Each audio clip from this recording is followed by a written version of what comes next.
चलिए अस्सलाम वालेकुम। Today we study Kirchhoff law. ठीक है, सो किरचॉफ के पास दो लॉ हैं, एक है करंट लॉ और एक है वोल्टेज लॉ। करंट लॉ तो बहुत सिंपल है, तो मैं उस पर डिटेल में नहीं जा रहा, मेरे फोकस है किरचॉफ वोल्टेज लॉ पे। किरचॉफ करंट लॉ ये कहते हैं कि आपके पास current meeting sum of current meeting at a junction is equal to zero, कि एक जंक्शन पे जितने भी करंट मीट कर रहे हैं उन सबका सम क्या होगा, जीरो होगा। फॉर एग्जांपल मैं यहाँ पे सेपरेट डायग्राम ड्रा कर दूं, मेरे पास ये एक पॉइंट है जंक्शन, ठीक है। अब यहाँ पे इसमें दो करंट आ रहे हैं, I1 I2, और एक करंट यहाँ से बह जा रहा है I3, ठीक है। So according to Kirchhoff current law summation I will be equal to 0, which implies that, देखेंगे यहाँ पे मेरे पास I1 और I2 की डायरेक्शन क्या है, सेम है, और I3 की डायरेक्शन क्या है, opposite to both of them है, ठीक है। So I1 plus I2 minus I3 will be equal to 0। So अगर मैं I3 को उल्टा देखूं तो क्या होगा, I1 plus I2 is equal to I3। तो ये के पास क्या है, किरचॉफ करंट लॉ है, तो मैं इसमें ज्यादा डिटेल में नहीं जा रहा, I will focus on Kirchhoff voltage law. सो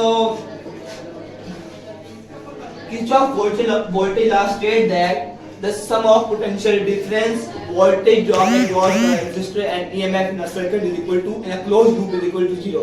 किसी भी closed loop के अंदर sum of EMF and sum of voltage drop across resistor is equal to 0 होता है। मींस के summation B is equal to 0, summation IR is equal to summation EMF plus summation IR will be equal to 0। ये दो पास क्या है, Kirchhoff voltage law की statement है कि sum of EMF and sum of voltage drop across resistor is equal to 0, ठीक। So अब हमारे पास किरचॉफ लॉ को सॉल्व करने के कुछ रूल्स हैं। तो ये दो रूल्स हैं, बच्चों को अगर ये समझ आ रहे हैं आपको, तो आई डोंट थिंक सो कि इतना डिफिकल्ट टॉपिक है, बहुत इजी टॉपिक है ये। सो फर्स्ट रूल क्या है कि if a source of EMF is transferred from negative to positive terminal, means आपके पास जो EMF का सोर्स है उसमें से करंट फ्लो कर रहा है from negative to positive terminal, means आपके पास अगर ये नेगेटिव है ये पॉजिटिव है, और करंट कैसे फ्लो कर रहा है, फ्रॉम नेगेटिव टू पॉजिटिव। तो इस केस में क्या होगा, आपके पास potential change is positive, means कि हम इस पोटेंशियल चेंज को क्या लेंगे, पॉजिटिव लेंगे। EMF will be taken as plus epsilon, ठीक है, कि हम EMF को इस केस में पॉजिटिव लेंगे, ठीक है। अब नेक्स्ट पॉइंट क्या है कि it is negative opposite direction, means कि आपके पास करंट फ्लो कर रहा है उल्टा, मींस कि from positive to negative, then आपके पास क्या होगा, EMF will be taken as negative.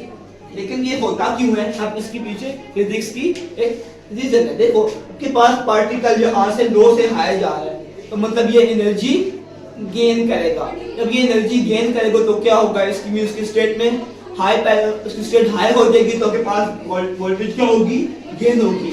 इसने इतनी वोल्टेज गेन की यहाँ से यहाँ तक जाने में, इतना इस पे वर्क हुआ, के पास से उल्टा फ्लो का है, तो ये हाई से लो आ रहा है, तो उसको एनर्जी रिलीज करना पड़ेगी अपनी स्टेट को डाउन करने के लिए, ठीक है। So that's why positive negative sign ये हो गया, ये सिंपल सा था।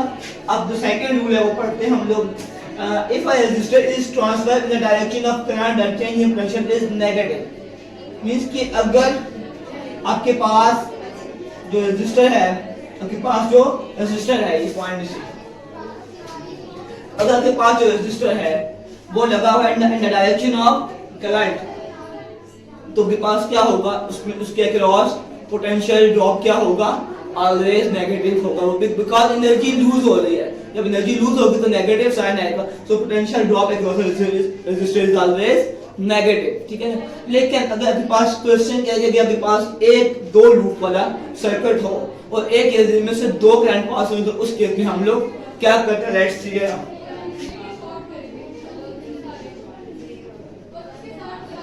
ये एक रेजिस्टर है और उसमें से दो करंट फ्लो कर रहे हैं, एक I1 जो कि इस डायरेक्शन में है और दूसरा I2 भी क्या होगा, वो भी वो इस डायरेक्शन में होगा। ये I1 है, ये I2 है। सो इस केस में हम लोग क्या करेंगे, तो इसके रेजिस्टेंस लेट्स से R है, इसके रेजिस्टेंस, सो हम इसको किस तरह करेंगे, हम हमारे पास फिर हम देखते हैं कि हमारे पास रेफरेंस क्या है। I am taking I1 as a reference, So in this case I will write it as minus negative sign show करता है पोटेंशियल के ड्रॉप को इनटू, क्योंकि हम I1 को रेफरेंस ले रहे हैं तो I1 के साथ क्या होगा, पॉजिटिव होगा, और I2 के साथ क्या होगा, नेगेटिव होगा, because I2 against the direction of flow of current है, ठीक है। तो यहाँ पे क्या आएगा, negative minus I2 and R। ये वोल्टेज ड्रॉप अक्रॉस हो रहा है दैट रेजिस्टर, ठीक है। ये नेगेटिव साइन किसके लिए है, it is showing that the potential is dropped across that resistor, and this negative sign showing that the direction of I1 and I2 are opposite. So it is quite simple topic. So we move on to an example. मुझे एक circuit दिखा दो, कोई भी book से मुझे कोई circuit दिखा दो, है एक सर्किट दिखा दो बुक से कोई भी।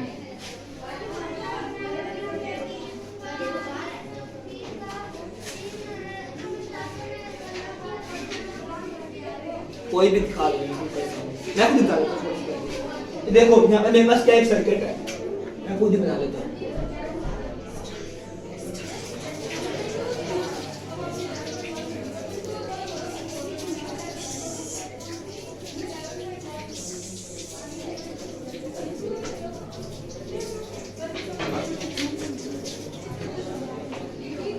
ये मेरे पास क्या है, सर्किट, यहाँ पे मैं एक बैटरी लगा देता हूँ,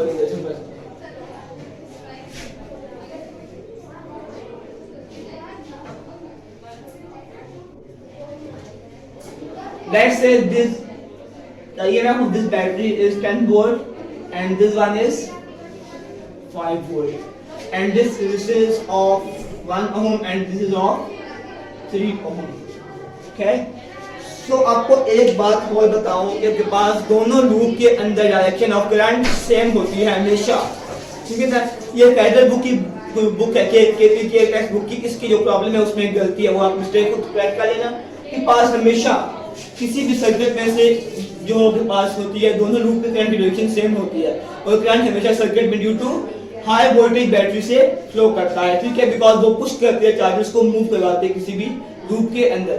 सो आपके पास क्या होगा, I1 ऐसे होगा तो I2 भी ऐसे ही होगा, बिकॉज दोनों लूप पे direction of flow of current क्या होती है, सेम होती है, ठीक है ना। अब हम इसको सॉल्व करते हैं, ठीक है। So first we consider loop number 1। अगर मैं लूप नंबर 1 में देखूं तो मैं स्टार्ट करता हूं, मेरे पास direction of flow of current क्या है, इट्स क्वाइट इजी, ये के पास देखो यहां से आ रहा है ऐसे ऐसे और ये ऐसे। अच्छा लेट्स स्टार्ट। अब मैं वहां से स्टार्ट करता हूं, मेरे पास मैं ये इस पॉइंट से स्टार्ट कर रहा हूं। आपके पास किसी भी सर्किट के अंदर जो चीज मूव करती है वो क्या होते हैं, वो चार्ज पार्टिकल्स होते हैं, ठीक है। तो चार्ज पार्टिकल मूव कर रहे हैं यहां से यहां पे, ये direction of flow of current है। तो अगर मैं यहां पे देखूं तो ये नेगेटिव से पॉजिटिव जा रहे हैं, कहता है नेगेटिव से पॉजिटिव जा रहे हैं। तो क्या हो रहा है, यहाँ पे पोटेंशियल गेन हो रहा है या लूज हो रहा है, पोटेंशियल आपके पास यहाँ पे गेन हो रहा है, 2 से हाई जा रहे हैं, तो ये मैं क्या होगी, पॉजिटिव होगी। सो प्लस 10 प्लस EMF 1, इसको EMF 1 कह देते हैं, इसको EMF 2 कह देते हैं। So EMF 1 will be positive. Now move on to this. अब इसके बाद क्या आ रहा है, इसके बाद ये रेजिस्टेंस आ रहा है। अगर मैं देखूं तो इस रेजिस्टेंस में से मेरे पास 2 करंट फ्लो कर रहे हैं, एक करंट डाउनवर्ड ऐसे फ्लो कर रहा है और दूसरा करंट ऐसे फ्लो कर रहा है, ये केस है आपके पास, ठीक है।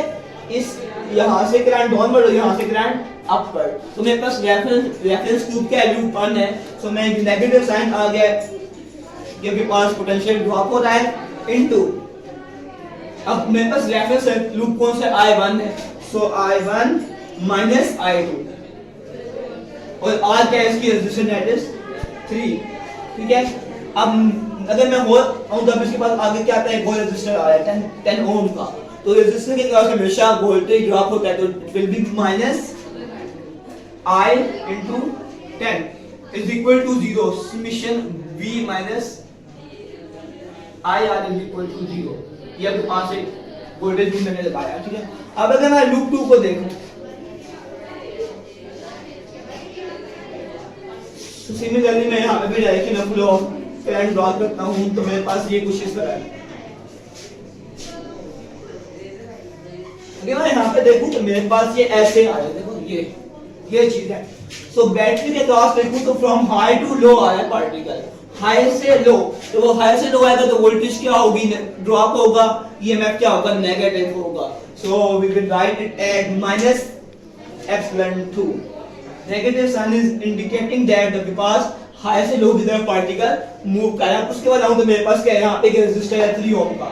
तो अब मैं क्या करूँगा, नेगेटिव साइन शो कर रहा है कि रेजिस्टर के क्रॉस वोल्टेज हमेशा ड्रॉप होता है, ये हमें पता है, माइनस इसको शो कर रहा है. अब रेफरेंस क्या है, I2 रेफरेंस है. तो I2 की डायरेक्शन कैसे है, अपवर्ड, और I1 की डायरेक्शन कैसे है, डाउनवर्ड है. सो मैं लिखूंगा I2 माइनस I1. बाकी देन एक क्वेश्चन आया होगा कि मैंने यहाँ पे I1 माइनस I2 लिखा, वहाँ पे I2 माइनस I1 लिखा, बिकॉज मेरे पास यहाँ पे रेफरेंस I1 था, रेफरेंस लूप 1 था, यहाँ पे रेफरेंस लूप 2 है. तो जब रेफरेंस होता है हम उसको पहले लिखते हैं. ठीक हो गया, इक्वल टू 0. ये दो इक्वेशन बन के मेरे पास. अब अगर मैं यहाँ पे देखूं तो EMF1 की वैल्यू कितनी है, ये क्या लिखा है, ये 1 ओम है, सॉरी ये 1 ओम है.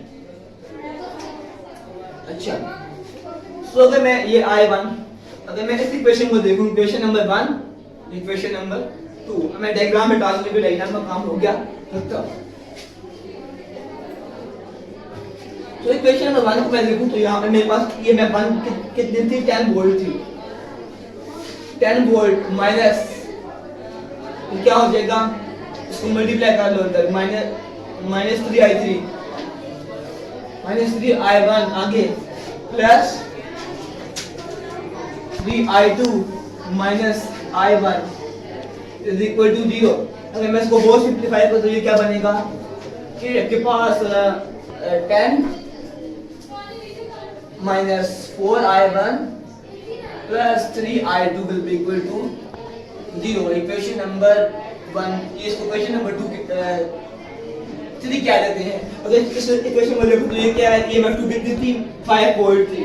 ठीक है, so minus 5 volt minus 3I2 minus 3I1 is equal to 0. ठीक है, सो अब मैं कहता हूँ मुझे यहाँ पे एक में यहाँ प्लस आता है, यहाँ प्लस आता है, बिकॉज माइनस माइनस से मल्टीप्लाई होकर प्लस दे देगा आपको. तो इन दोनों को उठा के उस तरफ ले जाते हैं हम लोग. 3I1 is equal to 5 plus 3I2. ठीक है, so I1 will be equal to 5 plus 3 upon 3 time I2 which is equal to implies that I1 is equal to 8 upon 3 time I2. ये आपके पास इक्वेशन बन गई.